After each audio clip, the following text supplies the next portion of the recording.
Awesome. So, welcome everybody to Digitalize Africa. This week we are hosting Brian Munge, who is the manager of digital communication and social media strategy of Safaricom in Kenya. He has been with Safaricom since 2013, and in the whole of digital marketing, he's been doing it since about 2008, if I got that right. Yes, you did. Perfect. So we'll dive right into it. Thanks so much for joining us today. Thanks, Pamela. It's a pleasure. Tell us how it all started. How did you get into digital marketing? Like you mentioned, it's 2008. I think I was on my third year of campus, and we were trying to explore in terms of when in Kenyan campuses, you always have to go out for like a couple of months of internship or attachment opportunities, as we call it here. So we are trying to be independent instead of working for someone, decided to create something with a couple of friends and started creating websites and stuff like that for guys. So out of that, we saw a gap where, because I'd been in an organization called ISEC for a while, we saw a gap where we could do some bit of managing ourselves from a communication side in terms of coming up with clients and the likes.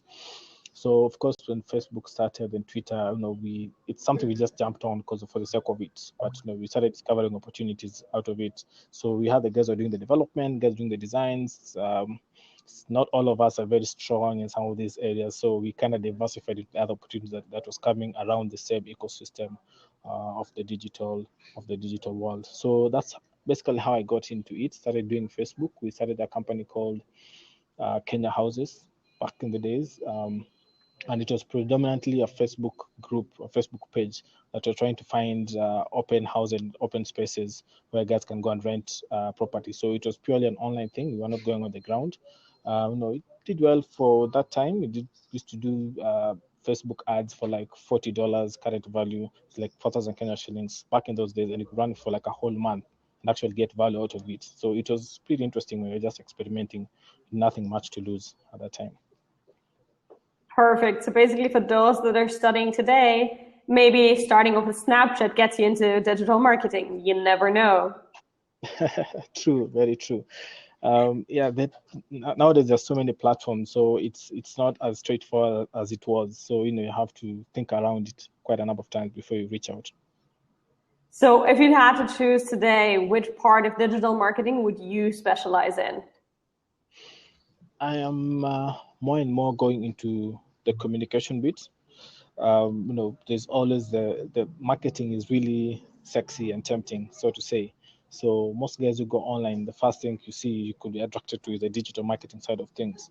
But more and more, as the communities move online, you end up realizing there's a whole segment that in terms of just needs about the communication and just opening up the internal bit in a very humane way than just selling or pushing stuff. So how do you create that connection between whether it's a brand and the audience it speaks to, without necessarily having the element of I need you guys to buy this, or the people saying I need you guys to give me this before we engage. So just digital communication, the online PR side of things, the what would you call it, the social media PR side of things, and just overall in terms of communication. Forget about where the money is involved, the ads are involved. How do you engage with bloggers and influencers to something like educating people online? That's something we haven't really figured out very well. It's something we need to explore a bit more without necessarily having to put money in it.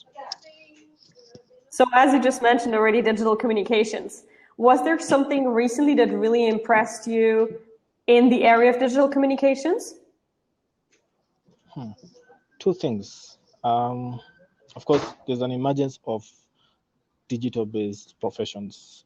We've had so many guys, young guys, who are making a living out of the online space without having to create a website or to run advertising for someone, like we being the agency, so to say, or being an agency. Being who you are and having the platform to be paid for that. It's like being a musician and you actually get gigs on the online space. That has really impressed me in that space. That's just from a general perspective. From a specific to communication side, how we call it the developing world, even here in Kenya, there are fantastic work that's being done to impact our communities. So, digital communication for good, so to say. There's a guy locally is called the digital humanitarian. He just highlights issues around different communities that are marginalized, or different situations or issues across this side of the world. How do we use it to be able to bring awareness to the guys who don't have that possibility?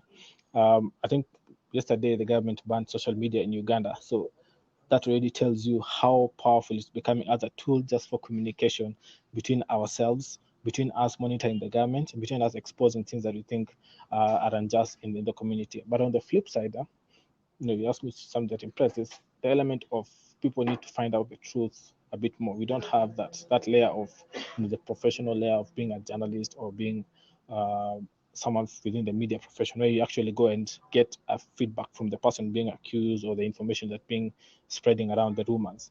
That is a flip side that that maybe needs to be worked on. And that's now the communication side of things, where it comes in to be able to mitigate that and make the information that comes out a bit more reliable within this platform. Currently, it depends on who you know. If you know it's Pamela who's sharing it, most likely she's someone who's credible enough for me to believe. But then it comes from anyone else, you might not necessarily have to do, first of all, some deep dive.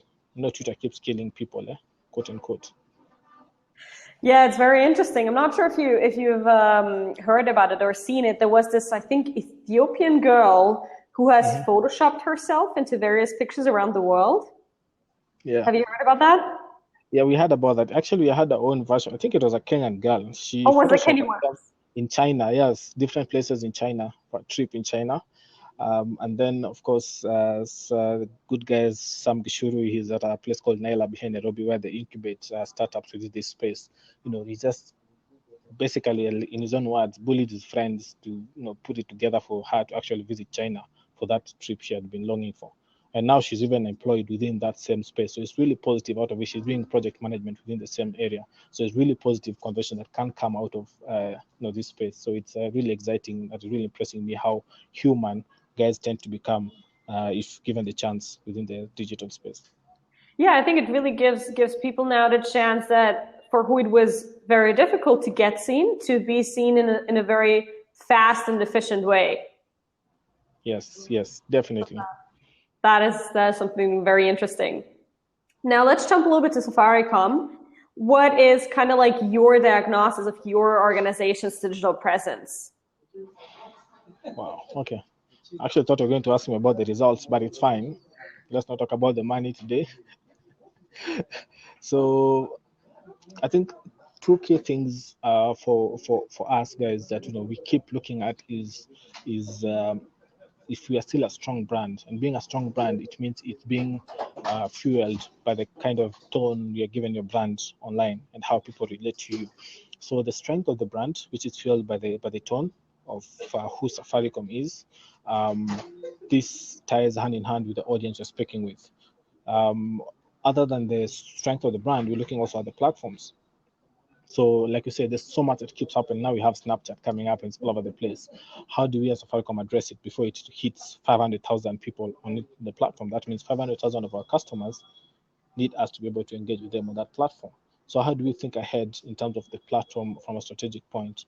So in terms of diagnosing the organization digital presence, the two key things I look at is on the strength of the brand, which is fueled by the brand and the brand tone and the audience. And then two, on the platform from a strategic point in terms of how do we preempt, where at what point do we start fully supporting certain platforms and talking to them there, because you have to go where the audience is at the end of the day. Absolutely, that's super important. And so, according to what you just said, what would be two key changes that you would like to implement or you would prioritize? Still within Safaricom? Yes. I would say currently what we are looking at is, we have this generation change that's happening right now. So we have the millennials, I guess that's us, you and me, who have been engaging with us. We've been happy and perfect for the last 4 years or so. But there's a whole new crop of the generation Z, I think the generation Z, that we need to think about in how we're going to talk to them. These are the guys who are on Snapchat and stuff. So it's something that's already in play in terms of from a strategic point.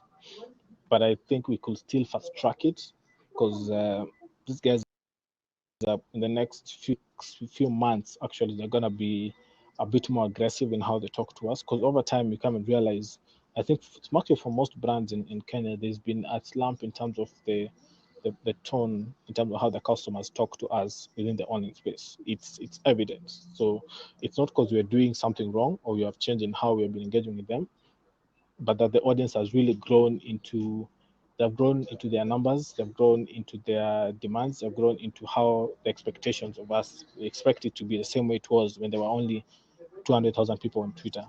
Now they're like 1.4, 1.6 million people on Twitter. It has to scale. So the speed with which we scale as per the demands of our customers, what I would think we'll want to change on our end and just make it a bit more efficient and responsive. That sounds good. I think that's one perfect example of how social media can be used for increasing a brand's value and also brand's communication. Yes. So it can either destroy a brand on social media, or it can really use it as a leverage. Yes, it can. Yes, it can. So I think we have seen quite a number of brands, even locally, who, depending on how you customer is king, they always say. Previously, the older generation of brands had the privilege of sorting out a customer issues on a one-on-one basis. Write a letter, then they maybe send a representative to your door to try and fix you and beg you not to leave the network. Now they just put it all out there, and a lot of decisions is based on what do you call it, referrals. So if I see my friends are all not happy and they all want to move, then who am I to stay within this network that is making all my friends unhappy, right? So it's something that is really public. You can't really hide the fact that someone is unhappy with your services. It's like an unhappy marriage. You cannot really hide it for so long. It will actually come out and burst in your face. So it's something that you have to deal with from a level of thinking before it happens and everything. Absolutely. I mean, we started off with, as you said, the personal way of let me write this letter, go to the post office, send it to the company, or in that way. Then we started with the phones. I could call the company. And now it's just message us on Twitter and we'll get you the answer right away. Yes, if you delay responding on DM, they'll put it in public because they'll be like, "You guys are not responding because I'm a small fish." That's what an acronym, a word we use here. If I tweet it in public timeline and tag a big fish, you guys are going to respond immediately. So it's still murky even for us, but with time, even the audience themselves start to understand that there are humans behind the handles who are trying the best of their abilities to solve their issues, right? So once we also get customers to understand that it's not an automated response, actually me and you, someone like you, your brother, your sister, who's doing it. So there are instances that some things can happen we can't control because they're humans, like walking into a shop and then someone is in a bad mood. It's not excusable, yes, but it could happen one day they had a terrible something and they woke up in the morning, and you need to be understanding as well and just cut them some slack on that particular occasion. Of course, not as a habit. So customers are getting more and more educated on that particular aspect in terms of understanding how ideally they should relate to the guys on social media. It's not an anonymous space. Because the thing is also, customers by now know that companies gather information about them. So if they behave shitty, sorry for that expression, but if they behave shitty one day and they want something in a week or a month, the company has written a note. And those customer service representatives, I can tell you, they make a note that you were not behaving well that day. And that's the next time you want something, it's going to get much harder for you. It's also... It's true. Okay, I don't think so about Safaricom, but I know Elon Musk did that for one guy who gave a bad review for Tesla. He can do that. He's rich enough, and he can do that to that level. But yeah, from a personal level, I know Safaricom ideally won't do that, and the chances of you being served by the same agents, even within the same month, it's usually very low because you have quite a number of guys, almost over 1,500 people who are just serving customers within that space, and actually over 100 guys just focusing on social media. So it's quite tremendous the number of interactions I have in a day within the call center and our social media, the social media space. They're like over, I think, 2,000, not 3,000 requests or interactions in a day within the team. So they try to be nice. They move on. They will accept and forgive you as a customer, because that's one of the things that we put up as a key thing for us as the business, in terms of from the product development to how we interact with customers. Everything is just about the customer. So we do get over it, but still do our best. Of course, that's part of professionalism. So, Yes. In terms of digital communications, and I mean, of course, customer happiness is most important, and then digital communications can support that. But what are like your, let's say, top 3 KPIs of digital communication? When would you say, okay, our efforts have been successful?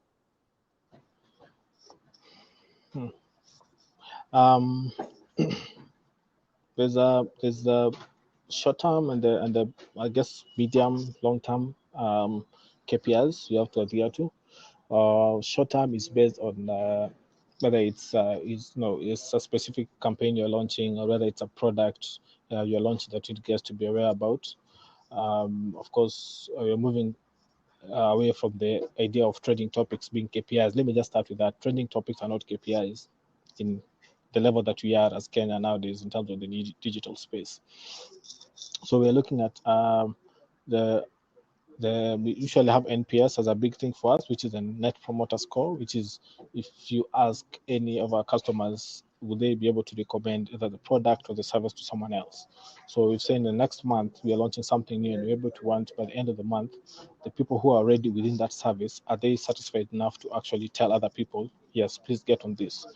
That is something that ties back to our digital campaigns as well, not just from a corporate perspective. Within the digital space is, of course, there's some of those straightforward KPIs, like say downloads or number of purchases or number of leads generated, because some of the products are diverse enough to include that. And then, sorry, I'm trying to rescue something here. And then, in terms of the sentiments that come out of it. So if you launch something, what do you call it, this week, and then next week, customers still don't find information, how have you presented information and make them able to discover it within the shortest time possible? So if you launch something and then you don't provide the information, especially in the digital space, which it means the queries that go to our call center increase, or queries that go to our social media pages increase. Ideally, how we do it should be the other way around. When we launch something within the next week, all the queries to the social media page should be about either saying how they've tested the product, or how they can upgrade, or how comparing to what they have at the moment, they want to find out slightly more information on how to make advantage of what they have. So that's something that we are moving towards. If you've noticed, I'm not talking about so much about the paid media kind of campaigns, because I'm really focusing on how to bring out the communication and the PR side of things when it comes to digital. So the platforms that we use to give the information, of course, the website, the apps, and those things, how accessible are they to our audience? Whether it's through mobile, like for everything we do always is mobile first design. So how do you ensure, because most of our customers are accessing our internet through the mobile, how do you ensure every platform that you give us, every document that you give out, every video, every audio or press release is always configured towards the mobile screens and the small screens that you have within the audiences in our space? Perfect. So I think what we're already seeing, it's a very complex field. So it's super important that you kind of figure out what's the strategy of your brand and what is important for you to measure your success in the end. And success mostly means sales figures. Yes, definitely. So last question for today. And then if you want to, we can also allow the one person to call in. Now they just disappeared again. With regards to SEO, if you had to pick 3 factors that you would say influence the ranking of a page, what would those be? 3 factors. Of course, one is on the relevance of the content. That has never changed from all the search engines that are on board. The relevance of the content, 2 is on the frequency of updating it, and 3, what authoritative, maybe other authoritative blogs that point back to it. Are you creating content that people find interesting enough to reference back to it, whether it's news articles or anything? So I would say 3 key things: relevance, frequency, or in terms of how fresh it is, and then thirdly on how important it is for guys to be able to accredit it and mine the information from there, use it within their own platforms, and point it back to you. Simple. Okay, That's perfect. what So the content side. That's what the content side. Of course, there's the element about development and the keywords and how you make it. Like for us, our website, one of the key things that has helped us is we made it accessible to the visually impaired, which means for every video, every image, every audio that you put in, you need to have a description to it. So all that is information that is crawled and indexed by Google or that search engine. So it makes it's actually a lot of work. We're working with an agency called Enable who are helping us. It's a lot of work to decipher all videos and images and put a transcript to it, but it just makes your website out of a lot of text that explains. that is actually one thing that Google recently improved, that your page ranks better or your YouTube video ranks better if you have the images translated for the visually impaired, or if you add certain translations to the video on YouTube, for example. And I see we just lost Brian. What? Trust technology, yeah? Perfect. So I was actually walking around looking for network. I'm just kidding. This is Safaricom. The network is really good. Sorry, guys. Of course, it has to be. It has to be. It's the best, right? Yes, it is. It is. Sorry, guys. I'm back. Perfect. So we finished the question of SEO, and Ian Felipe has a question now, and I'm going to let him call in so he can ask it live. Sure. Cool. So let's see how his connection is. Hello. Hey guys. I hope you're using Hi, Safaricom. For the sake of conversation, let's say yes, I am using Safaricom. So Brian, my question was, from my experience, there've been brands that rush into the digital marketing space, just for the sake to say we're on social media. You see, what would be the best way to synergize all all marketing departments with the digital marketing department, especially from an agency point of view, is my question. Okay.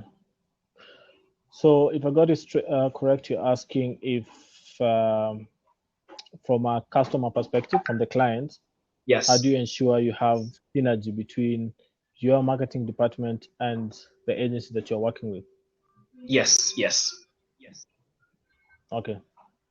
That's always a tough one. I think the first thing I would say for the client is to have someone internal who knows what ideally you'll want to do, because you always see these briefs. I think we're in that group for social media Kenya where they are posting a job role that's ideally, I think someone put it correctly, they're asking for 3 people in one job. So they're asking for a designer, they're asking for a developer, they're asking for, I think, a media person, they're also asking for a strategic person, if I got it correct. So you need to have someone who basically understands the role. You can either hire someone full-time or get a consultant who will take you through the process of how do you brief the agency, first of all, in terms of what it is they need for the business, the immediate need, and then the agency will come on board now and create the long-term need, because they already come in and become part of the team and identify what ideally will take the business to the next level. That's now where the strategy they make for you for the next 3 years, the next 2 years from a digital point.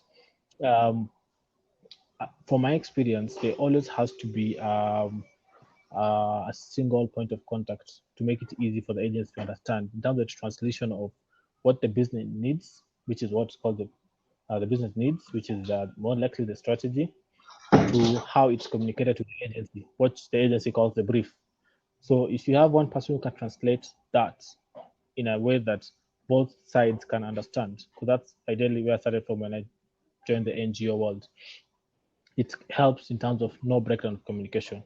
Most organizations end up having, you can have 5 people in the marketing department, one dealing with media, one dealing with print, the other person dealing with the creative side, the other person dealing with now, coordinating the retail or whatever team in terms of the product they're coming up. But all these guys, they end up briefing the digital team.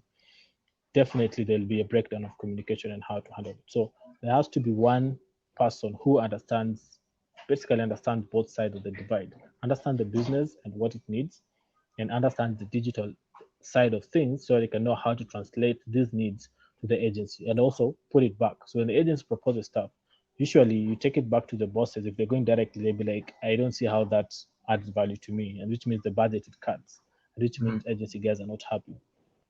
So you need someone who will understand where they're coming from and how it's going to translate into value. Because other than measuring number of followers and fans, which we have surpassed, and measuring trending topics, which are way beyond those KPIs in this market, there has to be a way to show the ROI on the amount of money the business spent on a specific campaign. Could be a thematic campaign, not selling anything. So how will you measure that return on investment? It's just a nice ad that makes people feel good about the brand, that makes people feel good about being your customers. But there is a way you can measure the KPIs, including the things like the NPS that I mentioned earlier, the sentiment score. Yeah. Also adding to that, what I've seen usually works well with big companies is that they set a certain time frame. Let's say every month, the digital agency, the web agency, the design agency, and the company have a meeting and see that they are aligned. Yes. So yes, that's another even internally we actually have a weekly meeting. I don't know if I'm allowed to say that, but I guess competition is far from coming close. So we have a weekly meeting within all the different agencies and the different stakeholders on our end. So that's the time we have the chance for everyone to speak to everyone. But the rest of the week, there has to be that single point of conversation that maintains conversation. So the weekly meeting is used to clarify anything that could have been lost in translation between the different teams, just to ensure there's a coordination. Of course, between the team now, the digital team, you need to have a way of coordinating, whether it's the messaging that goes out, whether it's the campaigns that are upcoming, because you don't have to be given things last minute as well. How do you know you have a calendar of what you expect the next few weeks? Everyone is thinking about launching something. You need to be aware and maybe start looking at ideas that you can implement when the time comes. So yeah, like Pamela mentioned, definitely periodic meetings that just put everyone in the same room to just fight it out, iron it out, really important. Thanks for that. Did that clarify your question?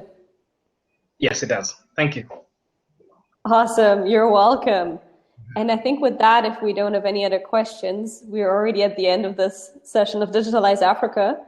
Brian, thank you so much for joining in. Ian, thank you so much for your question. Thanks as well for having me.